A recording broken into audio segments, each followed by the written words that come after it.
सभी लोगों को नमस्ते नमस्कार।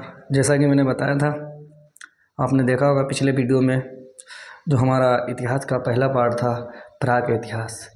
इसमें हम लोगों ने पाषाण काल को पढ़ा, पुरा पाषाण काल को पढ़ा, मध्य पाषाण काल को पढ़ा, नव पाषाण काल को पढ़ा और ताम्र पाषाण काल को पढ़ा। ठीक है, तो अब आज हम पढ़ेंगे क्या? आद्य इतिहास। आद्य इतिहास में हमें क्या पढ़ना है? सिंधु सभ्यता पढ़नी है, मेसोपोटामिया की सभ्यता पढ़नी है और पीली नदी की सभ्यता पढ़नी है। जो ये सभ्यताएं पढ़नी है, लेकिन सही तौर पर जो हम पढ़ेंगे अपनी सिंधु सभ्यता पढ़ेंगे। ठीक है, अब सिंधु सभ्यता कैसे पढ़ेंगे देखते हैं। ठीक है, सबसे पहले बात करते हैं आद्य इतिहास काल। ठीक है, ये जब मैंने इतिहास का इंट्रोडक्शन करा था उसमें बताया था कि हमने इतिहास को तीन भाग में बांटा। पहला भाग था हमारा प्राक इतिहास। प्राक इतिहास वह इतिहास था जिस समय ना तो लिखा गया, जब लिखा नहीं गया तो पढ़ा भी नहीं गया, और जब पढ़ा नहीं गया तो उसकी जो जानकारी थी वो हमारी किस पर आई? जो पुरातात्विक साक्ष्य थे उन साक्ष्यों पर। ठीक है, दूसरे पे बात करें, जो हमारा आद्य इतिहास आएगा, आद्य इतिहास में हम क्या पढ़ेंगे? सिंधु सभ्यता। अब सिंधु सभ्यता, तो इसे आद्य इतिहास का पहले मतलब समझ लें कि जो इस समय का जो काल था, इस समय जो चीज़ें हमें प्राप्त हुई वो लिखावट तो प्राप्त हुई, लिपि क्या हुई? प्राप्त हुई। ठीक है, और प्राप्त हुई लेकिन इसे पढ़ा नहीं जा सका। मतलब इस समय लिखा तो प्राप्त हुआ, लिपि लिखी हुई थी लेकिन हम उसे पढ़ नहीं थे। इसलिए इसका भी जो अध्ययन है वो किसके आधार पर होता है? पुरातात्विक साक्ष्यों के आधार पर इसका भी अध्ययन किया जाता है। ठीक है, अब हम बात करेंगे सिंधु सभ्यता क्या थी, किस समय तक थी। अब देखते हैं जो सिंधु सभ्यता थी, सिंधु सभ्यता का जो टाइम समय था कितना? 2500 ईसा पूर्व से 1750 ईसा पूर्व। ठीक है, और जो सिंधु सभ्यता है, सिंधु सभ्यता की जो हम बात करें, इसे हड़प्पा सभ्यता भी कहते हैं। क्या कहते हैं? हड़प्पा सभ्यता। ठीक है, ध्यान रखना, क्या कहते हैं? हड़प्पा सभ्यता। हड़प्पा सभ्यता क्यों कहते हैं? क्योंकि जो सिंधु सभ्यता का पहला स्थान खोजा गया था वो कौन सा था? हड़प्पा। इसलिए इस सभ्यता को हड़प्पा सभ्यता भी कहते हैं। ठीक है, उसके बाद में बात करें, इसकी जो जानकारी थी सिंधु सभ्यता की, वो सबसे पहले किसने दी? Charles mason. कब? 1826 ईस्वी में। इसकी जानकारी सबसे पहले किसने दी? चार्ल्स मेसन, 1826 में। ठीक है, ध्यान रखना है। जो इसका सर्वेक्षण किया सिंधु सभ्यता का वो किसने किया? James Cunningham. क्या नाम था उनका? James Cunningham. कब? 1853 में। ठीक है, ध्यान रखना है, जेम्स कनिंघम कब? 1853 में। दूसरा जो इसका एरिया देखेंगे हम, एरिया कितना है, तो जो सिंधु सभ्यता है उसका एरिया कितना है? लगभग 13 लाख वर्ग किलोमीटर। ठीक है, कितना है? लगभग 13 लाख वर्ग किलोमीटर। अगर हम बात करें पुरातत्व विभाग की स्थापना जो है वो किसने की? Lord Curzon. ठीक है, जो पुरातत्व विभाग था उसकी स्थापना किसने की? लॉर्ड कर्जन ने। ठीक है, उसके बाद में जो इसके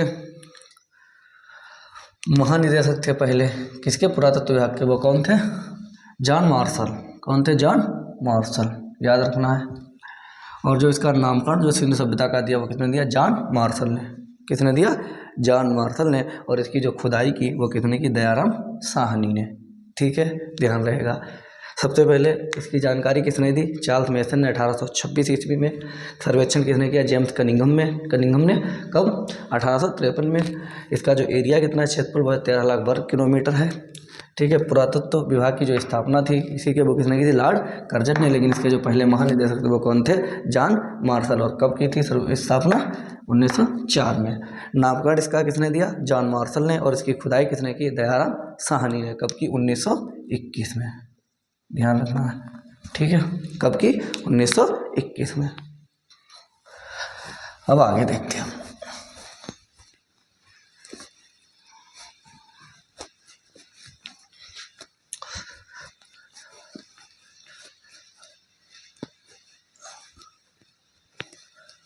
जो सिंधु सभ्यता थी, सिंधु सभ्यता में लगभग कितने शहर थे? 300। कितने शहर थे? 300, जिसके सबसे ज़्यादा शहर कहाँ पाए गए? गुजरात में। ठीक है, कहाँ पाए गए? गुजरात में। ठीक, अब हम आगे देखते हैं कि कहाँ कौन चीज़ पाई गई। ठीक है, सबसे पहले हम बात करेंगे हड़प्पा की। हड़प्पा से पहले बात कर ले थोड़ी कि जो सिंधु सभ्यता थी वो फैली कहाँ तक थी, ठीक है। फिर बाद में हड़प्पा की बात करते हैं। तो जो सिंधु सभ्यता थी इसकी जो आकृति थी वो कैसी थी, त्रिभुजाकार। कैसी थी, जो सिंधु सभ्यता की आकृति है वो कैसी है, त्रिभुजाकार, त्रिभुजाकार, ठीक है, ध्यान रखना। कैसी आकृति है, त्रिभुजाकार, ठीक है। तो जो इसका एरिया था वो कहाँ से कहाँ तक फैला था, ये सब चीज़ें हमें देखनी है, ठीक है। इसे कर देते हैं पूर्व, इसे पश्चिम, इधर कर देते हैं उत्तर, ठीक है, इधर दक्षिण। जो उत्तर में ये फैला था, ये फैला था मांडा तक। कहाँ था, मांडा। मांडा किस नदी पर है, चिनाब पर, ध्यान रखना है। मांडा किस नदी पर स्थित है, चिनाब पर, और ये पड़ता कहाँ है, कश्मीर में। तो इसका जो उत्तरी विस्तार था वो कहाँ तक था, कश्मीर तक, ठीक है। मांडा एक जगह पड़ती है जो चिनाब नदी के किनारे है और कश्मीर में, यहाँ तक इसका क्या था, उत्तरी विस्तार था। अगर हम पूर्वी जो इसका विस्तार है उसकी बात करें वो था आलमगीरपुर तक। कहाँ तक, आलमगीरपुर। ये कहाँ पड़ता है, ये पड़ता है उत्तर प्रदेश में, मेरठ के पास, ठीक है। और किस नदी के किनारे, हिंडन नदी के किनारे। तो ये कहाँ तक फैला था, और जो पूरब था आलमगीरपुर, ये यूपी के मेरठ के पास पड़ता है, जहाँ पे कौन सी नदी थी, वहाँ पर हिंडन नदी। अगर दक्षिण की बात करें, जो हमारा दक्षिण में है, ठीक है, कहाँ है, दक्षिण में ये था दैमाबाद तक। कहाँ, दैमाबाद ये कहाँ पड़ता है, महाराष्ट्र, ध्यान रखना। नदी कौन सी यहाँ पे पड़ती है, जो हमारा महाराष्ट्र के दैमाबाद की नदी का नाम पड़ता है प्रवरा नदी, ठीक है, प्रवरा नदी। उसके बाद में अगर हम पश्चिम की बात करें तो पश्चिम में जो इसका एरिया था वो था सुतका गंडोर तक का, गंडोर, ठीक है। ये कहाँ पड़ता था, किस नदी के किनारे, दास्क नदी है, और एरिया ये कहाँ पड़ता है, पाकिस्तान, ठीक है, ध्यान रखना है। कहाँ पड़ेगा, पाकिस्तान, ठीक है। तो ये कहाँ पड़ता है, सुरकोटता पाकिस्तान में पड़ेगा, और पाकिस्तान में कहाँ, दास्त नदी के किनारे। तो यहाँ पर एक और महत्वपूर्ण बात है सबसे, कि ये महत्वपूर्ण बात है कि जो हमारा दैमाबाद है ये कहाँ पड़ता है, दक्षिण भारत में, उसमें दक्षिण में पड़ता है, महाराष्ट्र में, ठीक है। जब ये महाराष्ट्र में पड़ता है तो यहाँ पर आप देखेंगे यहाँ से एक चीज़ और प्राप्त हुई जिसे कहते हैं इक्का गाड़ी। क्या, इक्का गाड़ी, यहाँ से एक चीज़ प्राप्त हुई, इक्का गाड़ी, जो क्या था, रथ था, ठीक है। यहीं से प्राप्त हुआ हमको इक्का गाड़ी। कहाँ मिला, महाराष्ट्र में, ठीक है। तो ये था इसका विस्तार, सिंधु सभ्यता कहाँ से कहाँ तक थी, ठीक है। आगे हम देखते हैं, देखो आगे का कहाँ तक जाना है, अब समझेंगे आगे का। अब सबसे पहले हम क्या देखेंगे, हड़प्पा। क्या देखेंगे, हड़प्पा। हम देखते हैं हड़प्पा, नंबर 1 पे हड़प्पा, ठीक है। 1921, दयाराम साहनी, ठीक है। इन्होंने क्या की, इसकी खोज किया, खुदाई की, ठीक है। अब आप देखेंगे यहीं पर कि जो हमारा ये जो हड़प्पा ये स्थित कहाँ है, सबसे पहले ये स्थित है पाकिस्तान में। कहाँ, पाकिस्तान में, ठीक है। पाकिस्तान में कहाँ पर स्थित है, एक ज़िला पड़ता है यहाँ पे माउंट गोमरी, ठीक है। कौन से ज़िले में, माउंट गोमरी, ठीक है, ध्यान रखना, माउंट गोमरी। उसके बाद में आप देखेंगे जो ये नदी कौन सी इसकी थी, ये जो हड़प्पा सभ्यता मिली नदी, रावी नदी के किनारे। किस नदी के किनारे, रावी नदी, ध्यान रखना है। जो हमारे हड़प्पा सभ्यता की खुदाई कितने की, दयाराम साहनी ने की। कब की, 1921 में की। और ये स्थित कहाँ है, पाकिस्तान में किस जगह, तो माउंट गोमरी ज़िले में स्थित है, ठीक है। और जो नदी है वो कौन सी नदी है, रावी नदी है, ठीक। अब जो रावी नदी पर अब हम देखते हैं कि यहाँ से कौन कौन सी वस्तुएं हमें मिली हैं, कौन कौन सी वस्तुएं मिली हैं। प्राप्त वस्तुएं, ठीक है, ध्यान रखना, जो यहाँ से चीज़ें मिली हैं। सबसे पहले यहाँ पे मिला था कुम्हार का चाक,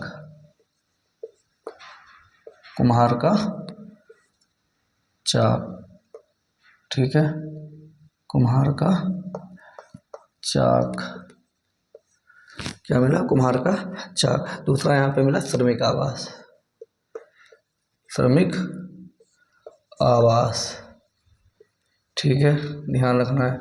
श्रमिक आवास तो पता ही होगा, जो जहाँ मजदूर रहते हैं उसे हम क्या कहते हैं? श्रमिक आवास कहते हैं। तीसरा यहाँ पे मिला था लकड़ी की ओखली, लकड़ी की ओखली, लकड़ी की ओखली, ठीक है, ओखली, लकड़ी की ओखली। और इसके बाद में यहाँ पे मिला आपका RH-37 कब्रिस्तान, ठीक है, कब्रिस्तान, ध्यान रखना है। RH-37 कब्रिस्तान मिला यहीं से। और यहाँ से स्वास्तिक चिन्ह, स्वास्तिक चिन्ह भी मिला है, ठीक है। स्वास्तिक चिन्ह तो पता ही होगा, इस तरह से इसे कहते हैं, क्या था? स्वास्तिक चिन्ह। तो यहाँ से क्या क्या मिला? कुम्हार का चाक मिला है, श्रमिक आवास मिला है, लकड़ी की ओखली मिली है, RH-37 कब्रिस्तान मिला है, और साथ में स्वास्तिक चिन्ह भी मिला है, और चीज़ें मिली हैं, ठीक है। तो इन्हें याद कर लेना है। कुम्हार का चाक जो हड़प्पा से हमें मिला है, श्रमिक आवास भी हड़प्पा से मिला है, लकड़ी का ओखली जो है वो भी हड़प्पा से मिला है, और RH-37 कब्रिस्तान भी हड़प्पा से मिला है, और स्वास्तिक चिन्ह भी हमें हड़प्पा से मिला है, ठीक है। बाकी आगे और देखने क्या क्या चीज़ें यहाँ से मिली हड़प्पा से। कितनी होंगी? 5 चीज़ें, ठीक है। 5 के बाद में 6 नंबर, 7, 8, और हमें यहाँ पे मिला अन्नागार। क्या मिला है? अन्नागार, ध्यान रहेगा, क्या मिला? अन्नागार। और हमें मिली मातृ देवी की मूर्ति, मातृ देवी की मूर्ति कहाँ से मिली है? ये भी हमें कहाँ से मिली है? हड़प्पा से मिली है, ठीक है। और मातृ देवी की मूर्ति के बाद में एक चीज़ हमें मिली, लकड़ी का ताबूत, ठीक है, लकड़ी का ताबूत, ये भी कहाँ से मिला? हड़प्पा से। ताबूत तो पता ही होगा, इसमें इस टाइप का आता है, उसमें व्यक्ति को रख देते हैं, ठीक है। उसमें अंतिम संस्कार में भी ताबूत का प्रयोग किया जाता है कुछ धर्मों में। उसके बाद में आप देखें हाथी का कपाल, हाथी का कपाल, ठीक है, ध्यान रहेगा। कितनी चीज़ें हमें यहाँ से मिली हैं। एक तो हमें क्या मिला था, जो पहले लिखा, कुम्हार का चाक हमें यहाँ से मिला है, श्रमिक आवास भी यहाँ में मिला है हमें, RH-37 कब्रिस्तान भी यहीं से मिला है हमें, और इसके साथ में लकड़ी की ओखली भी हमें यहीं से मिली है, स्वास्तिक चिन्ह भी यहीं से मिला है हमें, और अन्नागार भी मिला है, मातृ देवी की मूर्ति भी हड़प्पा से मिली है, लकड़ी का ताबूत हड़प्पा से मिला, और हाथी का कपाल। ये सब चीज़ें हमें कहाँ से मिली? ये सब चीज़ें मिली हैं हड़प्पा से, ठीक है। उसके बाद में आगे देखते हैं। और एक चीज़ यहाँ पे ध्यान रखना, जो इसी हड़प्पा में आप देखेंगे, जो हड़प्पा है, हड़प्पा में जो हमें सबसे पहले चांदी का जो प्रयोग था, इसका चांदी का, हड़प्पा, ठीक है, हमें चांदी का प्रयोग भी हड़प्पा के लोगों ने सर्वप्रथम किया, ठीक है। क्वेश्चन आ सकता है कि चांदी का प्रयोग सर्वप्रथम कहाँ के लोगों ने किया था? तो हड़प्पा सभ्यता के लोगों ने चांदी का प्रयोग किया था, ठीक है। अब हम दूसरा देखते हैं अपना मोहनजोदड़ो।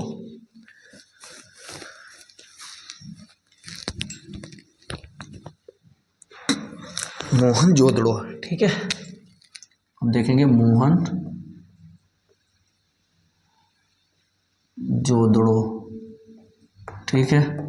अब देखेंगे हमें यहाँ से क्या क्या वस्तुएं प्राप्त हुई। जो हमारा मोहनजोदड़ो है, तो मोहनजोदड़ो से हमने क्या क्या वस्तुएं प्राप्त की, ये भी हम देखते हैं।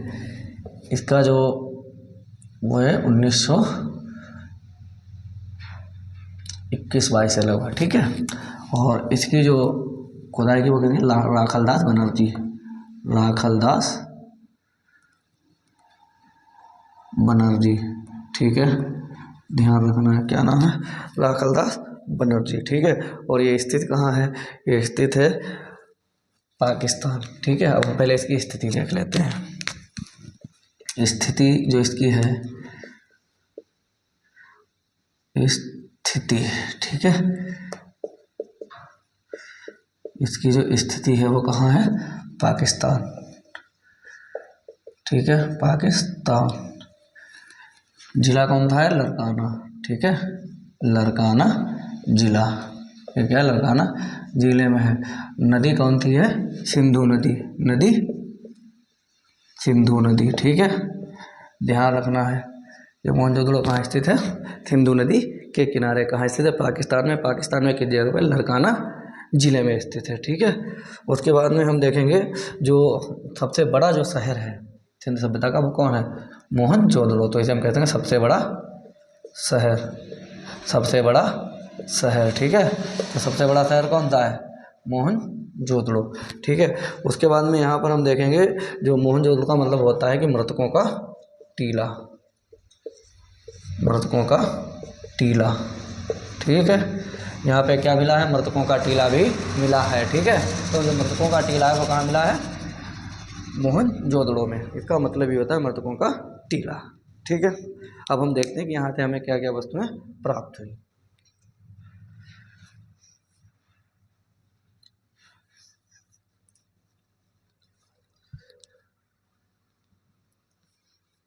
अब जो यहाँ से हमें वस्तुएं प्राप्त हुई, सबसे पहले हम देखते हैं प्राप्त वस्तुएं। ठीक है। इससे प्राप्त वस्तुएं, प्राप्त वस्तुएं। ठीक है। प्राप्त वस्तु में आपका क्या क्या हो जाएगा? सबसे पहले आप देखेंगे यहाँ पर जो हमें चीज़ मिली थी उसका क्या नाम है? पुरोहित आवास। पुरोहित आवास। वहाँ क्या था? हड़प्पा में श्रमिक आवास। यहाँ पर आपको मिला, क्या मिला? पुरोहित आवास। ठीक है। ध्यान रखना है। वहाँ पे क्या मिला था? वहाँ पर जो चीज़ हमें मिली थी उसका क्या नाम था?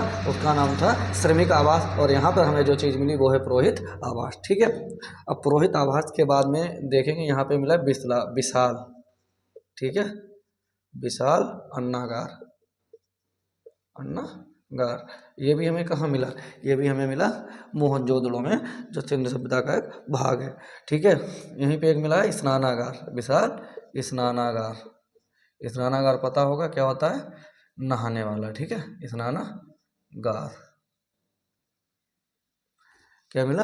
विशाल स्नानागार। स्नानागार के बाद में देखेंगे यहीं पे हमें मिले सूती वस्त्र। सूती वस्त्र। इसका मतलब इस समय के लोग सूती वस्त्रों का प्रयोग करते थे। ठीक है। तो सूती वस्त्र भी यहाँ पे मिले हैं।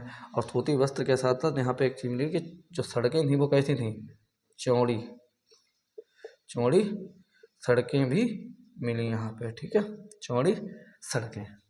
चौड़ी सड़कें भी यहाँ पे मिली, बड़ी बड़ी सड़कें। उसके बाद में यहाँ पर एक पशुपति शिव, पशुपति शिव की मूर्ति भी मिली है। ठीक है।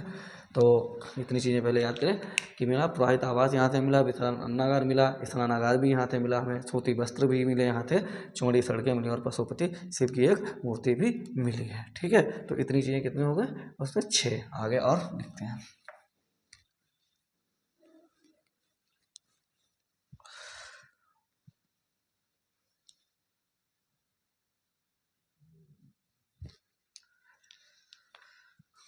यहीं से मिला तांबे का ढेर। तांबे का ढेर। तांबे का ढेर। घर में कुआं। घर में कुआं। इसका मतलब यहाँ लोग घर में ही क्या करते थे? घर में कुआं भी मिला है और तांबे का ढेर भी मिला है। उसके बाद में स्वास्तिक चिन्ह यहाँ भी मिला है। ठीक है। स्वास्तिक चिन्ह। ठीक है। यह भी यहाँ मिला है। स्वास्तिक चिन्ह भी मिला है यहाँ पे। और स्वास्तिक चिन्ह के अलावा यहाँ पर और भी चीज़ें मिली, जैसे सभागार। सभागार मतलब जहाँ पर लोग सभाएं करते थे। सभागार। ठीक है। उसके बाद में यहाँ पर एक चीज़ और मिली, कांसे की नर्तकी। ठीक है। जो कांसे की बनी हुई थी नर्तकी। कांसे की नर्तकी। इसका मतलब ये लोग कांसे का प्रयोग कर रहे थे। ठीक है। कांसे की नर्तकी की मूर्ति भी मिली। कहाँ से मिली? हमें मोहनजोदड़ो से मिली। अब मैंने जो बता दिया कि ये सबसे बड़ा अन्नागार भी यहीं से प्राप्त हुआ और ये सबसे बड़ा शहर भी है। कहाँ का? सिंधु सभ्यता का। ठीक है। और जो यहाँ पर सर्वाधिक जो मोहर थी, ठीक है, वो कहाँ से मिला है? सर्वाधिक मोहर। सर्वाधिक मोहर ये भी कहाँ से मिला है? ये भी आपको मिला है मोहनजोदड़ो से। ठीक है। उसके बाद में, इसके बाद में जो सर्वाधिक मोहर ये किसकी बनी थी? सिलखड़ी की बनी थी। किसकी बनी हुई थी? सिलखड़ी की। ठीक है। तो ये सब चीज़ें पढ़ लेना है। तांबे का ढेर भी मिला, घर में कुआं भी मिला, स्वास्तिक चिन्ह भी मिला, सभागार भी मिला, कांसे की नर्तकी मिली, सर्वाधिक मोहर भी मिली, जो मोहर काय की बनी थी, सिलखड़ी की बनी हुई थी। ठीक है, इसके बाद में हम अगला देखते हैं।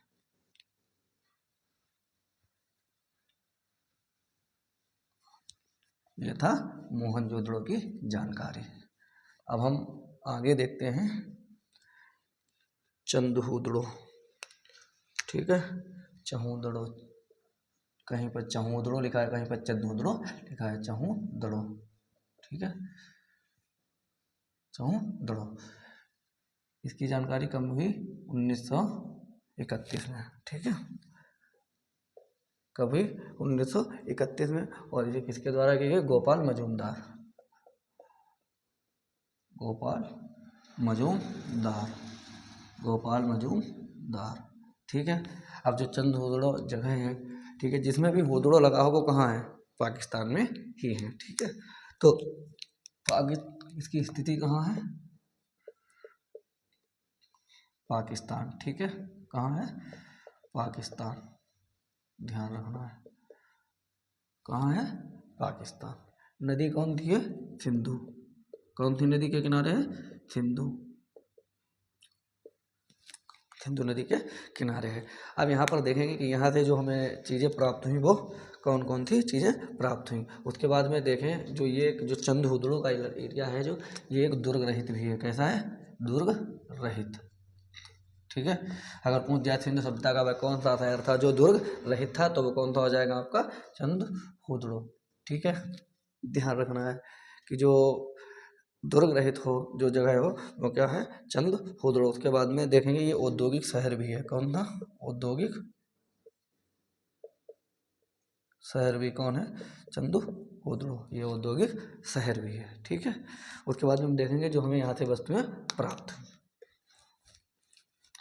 यहाँ पे देखेंगे ज़्यादातर जो मेकअप का सामान होता है लेडीज का, वो ज़्यादातर यहाँ से मिला है। ठीक है, सबसे पहले देखेंगे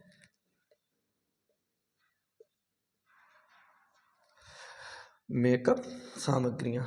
ठीक है,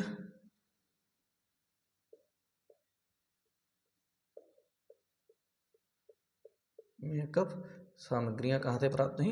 यहीं से। ठीक है, मेकअप सामग्रियाँ कहाँ से प्राप्त हुई? चंदहूदड़ो से। ठीक है, यहाँ पर आप देखेंगे शीशा। ठीक है, जो देखा जाता है, शीशा कहाँ से प्राप्त हुआ? चंदहूदड़ो से। ठीक है, जितने मेकअप का सामान आएगा वो कहाँ से आएगा? चंदहूदड़ो से। उसके बाद में यहाँ पे गुड़िया। ठीक है, ध्यान रखना है। गुड़िया के बाद में यहाँ पे देखेंगे कि आपको जो चीज़ें मिली, अलंकृत ईंट भी मिली। अलंकृत मतलब डिजाइन की हुई, अलंकृत ईंट। ठीक है, ध्यान रखना है। और इसके बाद में आपको जो एक चिन्ह मिला, जो बिल्ली थी, बिल्ली का पीछा करता हुआ कुत्ता। ठीक है, बिल्ली का पीछा करता हुआ कुत्ता। ठीक है, ध्यान रखना है, बिल्ली का पीछा करता हुआ कुत्ता। इसके बाद में हम देखेंगे यहीं पे हमें लिपस्टिक भी मिली है। क्या मिला है? लिपस्टिक। सबसे पहले कहाँ से मिली? चंदहूदड़ो से। ठीक है, लिपस्टिक के बाद में यहाँ पे मनका भी मिला है, मनका। ठीक है, और मनका के बाद में सुई, सुई भी यहीं से मिली है। ठीक है, तो इतनी चीज़ें हमें कहाँ से मिली? चंदहूदड़ो से। ठीक है, मेकअप की सामग्रियाँ हमने देख लिया, शीशा था, गुड़िया है, अलंकृत ईंट है, बिल्ली का पीछा करता हुआ कुत्ता, मनका और सुई। तो ये सब चीज़ें कहाँ से मिली? में चंदहूदड़ो से। ठीक है, अब हम देखेंगे अगला।